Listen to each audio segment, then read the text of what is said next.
y'all, it's Tasha. I am back with another video. Thank you so much for stopping into my channel. Y'all know the drill. Don't forget to hit the like, comment, and of course the subscribe button before you get out of here. We are going to jump into this episode at Married at First Sight from this week. If you can't tell by my face, I'm tired and this episode was pretty boring. So I'm hoping we can get through this pretty quickly and uneventful. Okay, let's jump into it. So we're only 2 weeks away from decision day. Yay! I am hoping this equals like 2-3 more episodes because these episodes are now beginning to have a ton of fillers in it, and we don't need to be here for 2 hours for the little bit of information y'all are giving us. Married at First Sight. Okay? Okay. So Virginia and Eric, they opened the episode at his MAGA parents' house. I don't even care about these two anymore at this point because everything with them is just so fake and put on by the cameras, by the both of them, but especially by Eric. So every time they come on my screen, I roll my eyes, and I really can't stand the side of Eric almost as much as I can't stand the side of Chris, which thank God we didn't see him this episode. But anyway, he starts to show her pictures, yearbooks, and, you know, the life of privilege that he's grown up having. She starts to cry because Eric talks about how important family is, but yet he has not taken an effort to really get to know her family as she has gotten to know his family with, you know, calling his mom, sister-in-law, all that good stuff. So he tries to, you know, act like he didn't know how important this was to her. He just didn't realize, you know, family was important. I'm like, if you're saying family is important, what you mean by that is saying your family and the family that you want Virginia to give you, not necessarily family, because you would have made an effort before now and her having to cry for you to realize you need to make an effort. Whatever, Eric. So Brianna and Vincent, they're back at a dance studio, y'all. And when I saw this, I cringed because I'm like, oh God, are we going to have to see Vincent be embarrassed yet again and be all in his feelings? But thank God this time it was all about Brianna. She was tap dancing because she wanted him to see a piece of her childhood. We learned that she basically did all kinds of dance most of her childhood. So that is her passion for the most part. And she shared that she went into engineering because she knew that she would be able to make good money.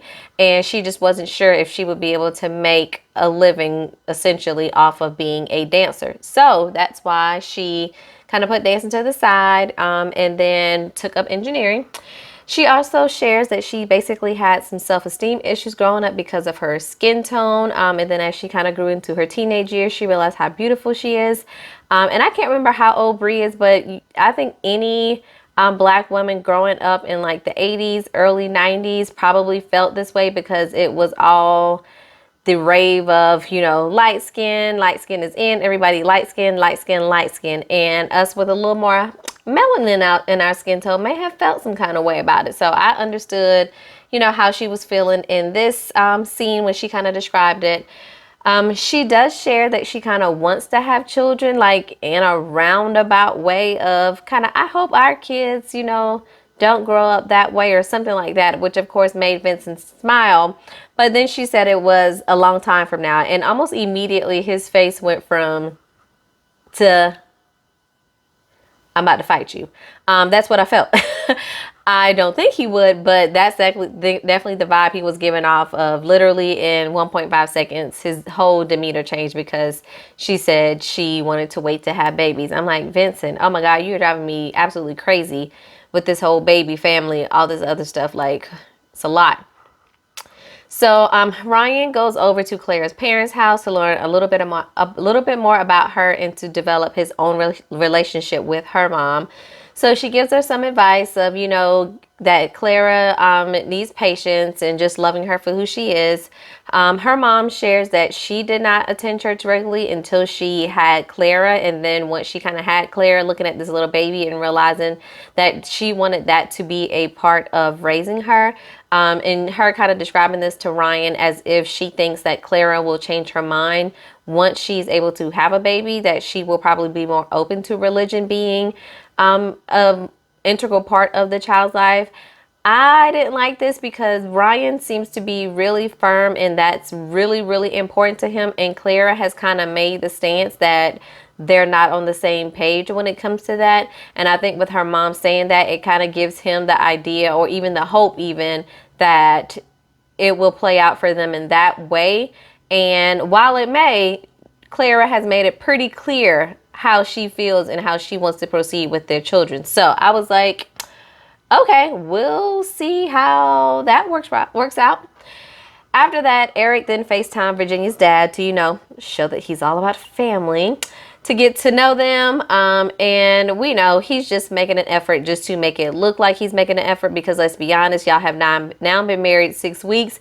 If it was important to you to make this connection with her family, you would have done this on her own without her having to cry about it. So I really don't listen to the conversation that he had with Virginia's dad, because he's full of shit. So yeah, let's move on.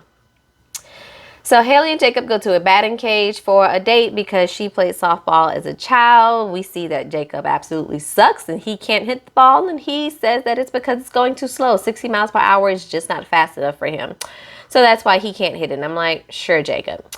But he is at the batting cage, y'all, in some jeans and dress shoes. And Haley is like, you didn't want to put no sneakers on? He's like, he's really not a fan of sneakers, and that's comfortable to him. I'm like, yeah, you are definitely knocking on 40. But Haley uses this time to tell him a little bit more about herself. What I got from it is she was a stubborn 4-year-old, and she played in a lot of sports because, her mom wanted them to explore everything. But that's about it, because they were boring. Which this whole episode was kind of boring, let's be honest. Brianna and Vincent, they get a visit from Dr. Pepper, and they start talking about trust and vulnerability. So really bringing up those questions that they had when they had their individual meetings last week with Dr. Pepper and Pastor Cal, kind of bringing up those issues that they brought up to see how they addressed them. So she asks if they compromise on the whole sleep situation, which again, I do not think it is a big deal. They are making a mountain out of a molehill. And I'm like, y'all, it is not that big of a deal. Let that man sleep in every other weekend, and on the other weekends, wake him up if y'all got stuff to do, but just don't wake him up just for the sake of waking him up, Brianna. Like, why? But Bree, talks about, not wanting to eat breakfast alone and wanting to eat with him. And he's still, I'm driving all day, so I'm tired. And she brings up again about him being on his phone, and he just needs to get off his phone and go to sleep. And I'm like, y'all, just compromise on the situation. I'm over them. Anyway, they talk about the having kids and the reservations that Bree is having. And Vincent said that they've done some research. What that research is, I don't know. But when Dr. Pepper talks about adopting, he says he has not really thought about that, and he's not sure if it's something he wants, which I understand. That really takes, when most people think about children, they think about their own biological children. So it's understandable that he has not directly went to adopting being an option for them, when of course it is for most people, but that would require some thought. But I think he really needs to realize and maybe go to a doctor's appointment with her, or consult with a doctor or somebody, so that he really realizes how dangerous that is for her. And I mean, not only her already having high blood pressure, but Black maternal health in general, like that could be very, very serious for her. So I want him to realize that, while her other things may be looked at a little more vain, where she's like, my body's gonna change and this and that, but this blood pressure is a real concern, Vincent. So need you to take it seriously and listen to what your wife is saying about her fear. So Virginia and Eric meet up to play basketball because she played in school. And again, don't care about these two, because everything just seems so fake that they go through, because they just try to act like everything is so great. And then we know in the next, couple scenes probably that we see, it's going to be all going to hell. So whatever with them. Jacob and Haley are at yet another sporting date. They go play putt-putt because that's what Jake likes to play as a kid. He brings some pictures. And one of the pictures is of him at a golf event for work, where he legit had on the tightest booty shorts that I've ever seen a man wear, and he thought that was funny. And I'm like, this is more of that dry humor that I can get it at some point, but this is just like, this isn't funny, but okay. Ryan and Clara, they go back to her parents' house, and she's able to show him some pictures in the room that she grew up in. She talks about the things she couldn't have and or couldn't do, like growing up. Like she couldn't have a MySpace, and she says that her mom broke her Usher confession CD when she was like 13 or something like that. Haley and Jacob, they didn't do an activity where they write a letter to their younger self to reveal something new about their self for a deeper connection, which we end up seeing the other couples, some of the other couples take part in this task as well. So Jacob starts by telling himself to don't be a bitch. Like, you want to tell the younger kid, Jacob, to not be a bitch, like just right out the gate? Okay.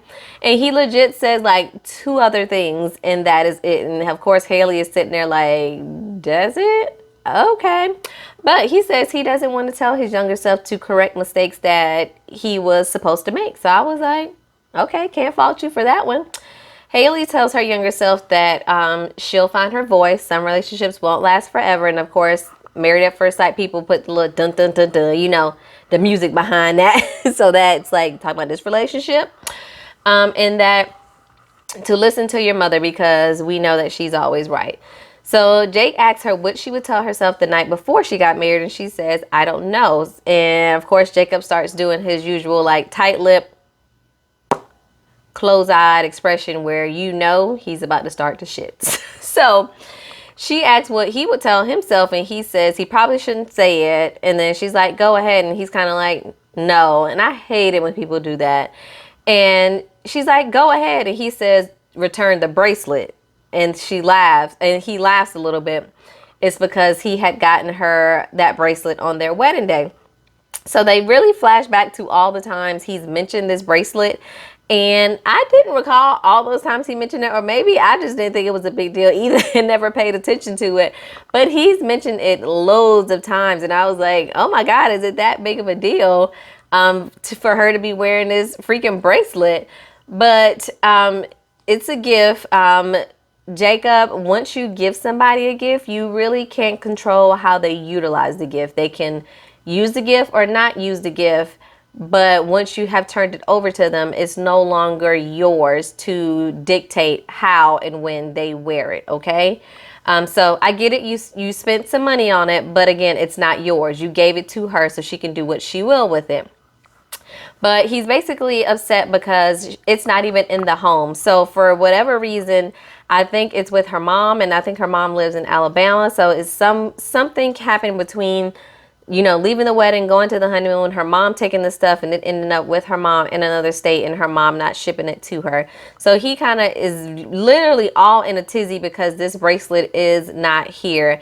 So then she flips it and she's like, well, the hat I gave you, I don't see you wear that either. And I'm just like, this is the dumbest argument that I'm sitting here having to listen to between the two of them. Because I am really sick of Jacob acting like, you know, she's just supposed to do everything that he says or he wants to do. And he gets in these little like hissy fits and then tries to act like he's doing everything right. And Haley's the one that's, you know, not trying to conform or not actually trying, when it's like, but you be trying to make arguments all the time too, Jacob. Like, that shit is annoying. Like, he did the same thing at their anniversary dinner where they were kind of on a good foot, having a good time, and then he brings up something that causes everything to go downhill like 2.5 seconds. Getting on my nerves.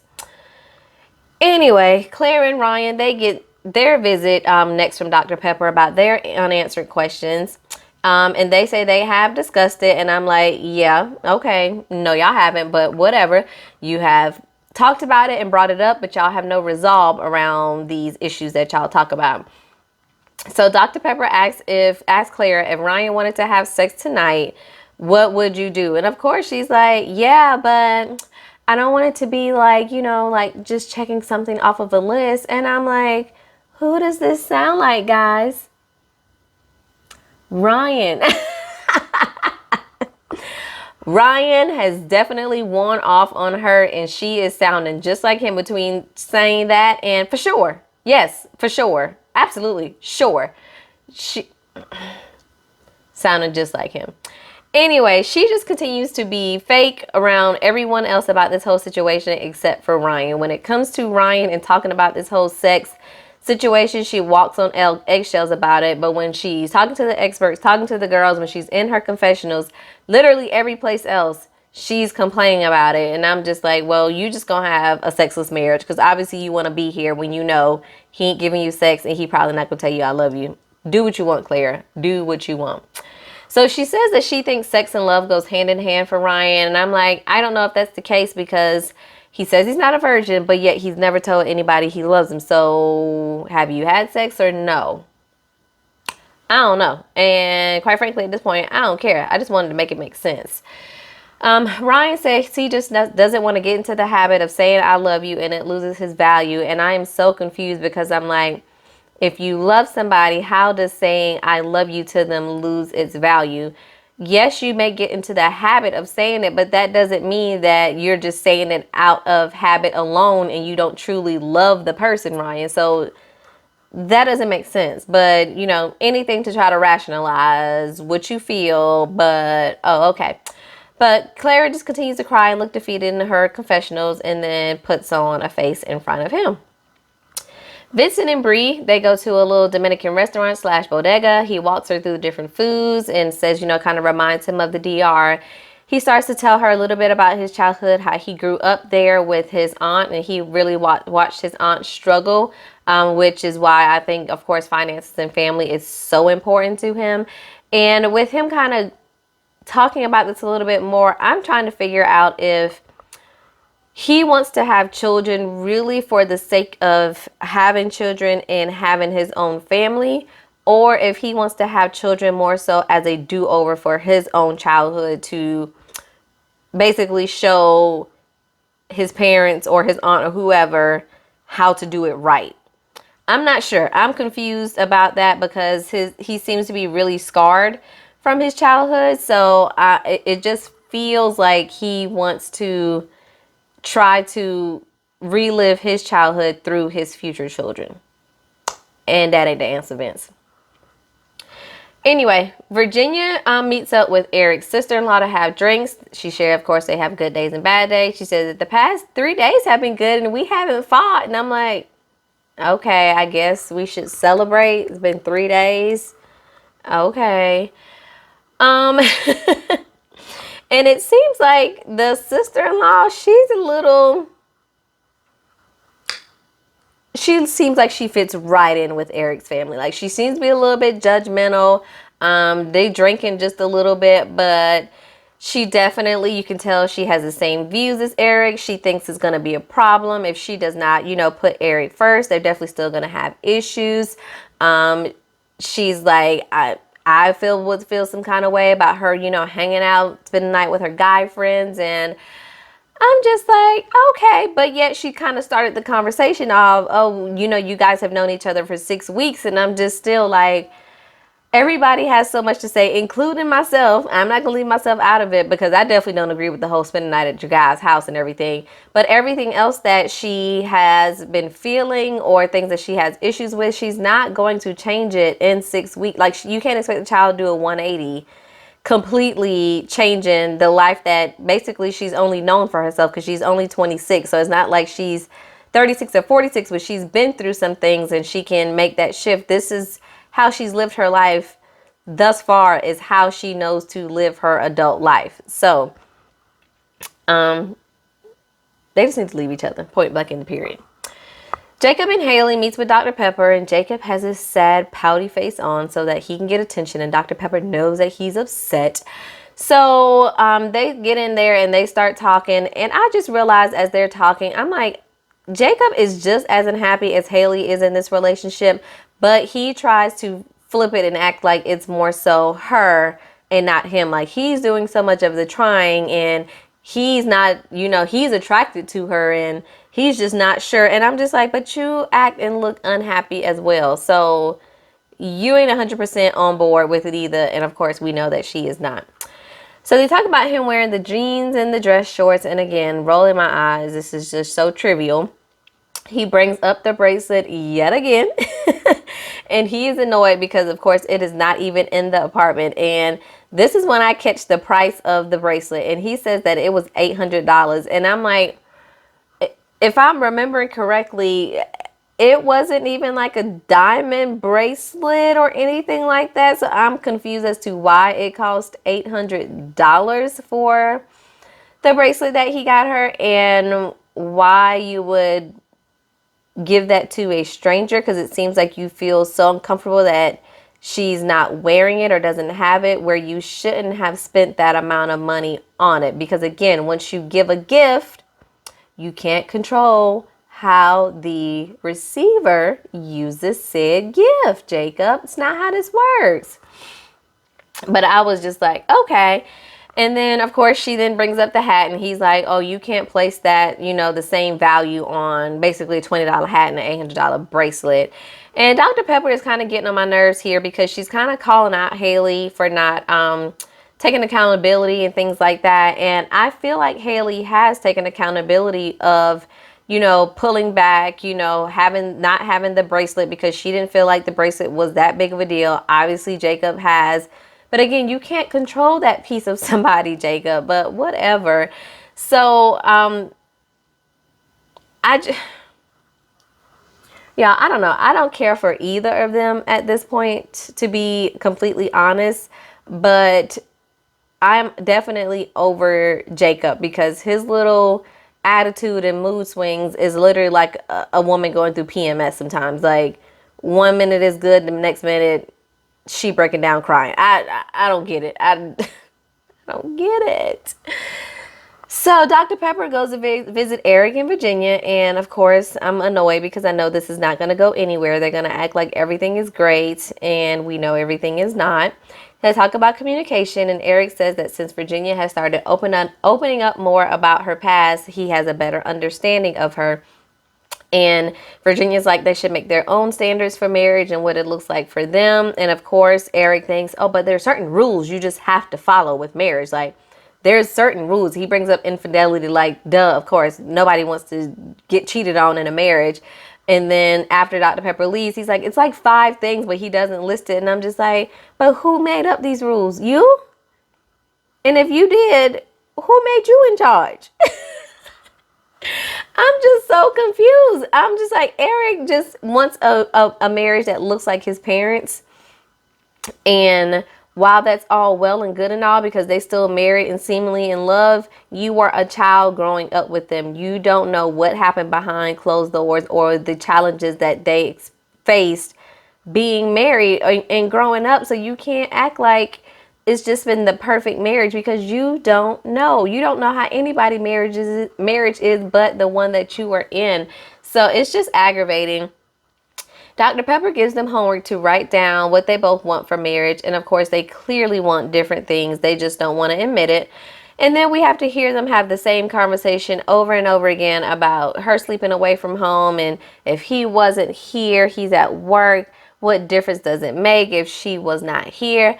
When he's here, I need you to be sleeping here every night. And it is the same song and dance over and over again, y'all. And I was just completely over it. I want them to just leave each other, get a divorce, and let's move on, because I am so sick of listening to the same conversation over and over again. So Ryan and Clara, they write letters to their younger self. Clara shares to her 13-year-old self that she doesn't need to be perfect to be loved. Let those around her know how she feels, which is funny because we know she does not let Ryan know how she feels, and that she is strong, blah, blah, blah. Ryan starts his letter basically, and when he starts his letter, I'm like, okay, we might be going somewhere. But basically his letter says he would not change a thing. I guess he think, how he grew up was perfect. What he did was perfect. Is no need to change anything. But I was like, okay. And Haley was like, so that's what we doing? That's not Haley, Clara. Clara was like, that's what we gonna do? Okay, I expected more, but I don't know what more I expected, but I just expected more. And he was just like, again, surface level, but y'all love each other and y'all gonna stay married, right? Okay. Basically, Haley wraps up the episode this week by FaceTiming her mother to let her know, like, Mom, please send this bracelet, because if I got to hear about this bracelet one more time, I'm going to have, a situation on my hands.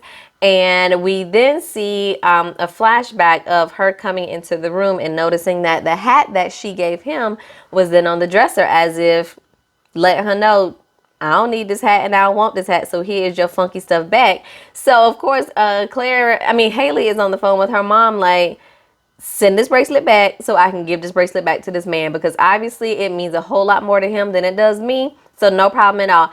And her mama is the mama I would have been on the phone as well. He being petty. What kind of mess is it? Don't worry, mama will next day it in the morning, and it will be there for you to give it right on back to him. Because what we don't need is all this drama around an $800 bracelet. If it is that important to you, you can have it back, Jacob. Give it to your mama, or you can wear it if you really want the bracelet that bad. Okay? So I didn't see a problem with that, because it would have been same thing with me if my daughter was calling me about this nonsense about a dang on bracelet, whatever. But anyway, that was the episode. I'm so happy we did not have to see Chris and Paige go around the mulberry bush this episode. Next week, it looks like the couples are headed to the coast in South Carolina to have a beach vacation all together. And it looks like we're going to get more of the same for everyone. So more of the same, conversations, disagreements, arguments, everything else. And I'm over it, y'all. I'm sorry if this review was like lackluster, because I'm just over these people and these same conversations that we keep having that are not progressing anywhere, which this should be the most critical time of trying to see if the things that you can fix are fixable, because you only have a couple weeks left. And if we can't fix them, we already know what the decision gonna be on decision day. Sounds simple enough to me, but these people know. So y'all, that's all we got. Ain't got no more. Chat about it in the comments below. Let me know how y'all felt about this episode. But it was pretty draining and pretty boring. And I'm really hoping we only have a few more episodes left. If you toughed it through, thank you guys so much for watching this video. And I'll catch y'all in the next one. Peace.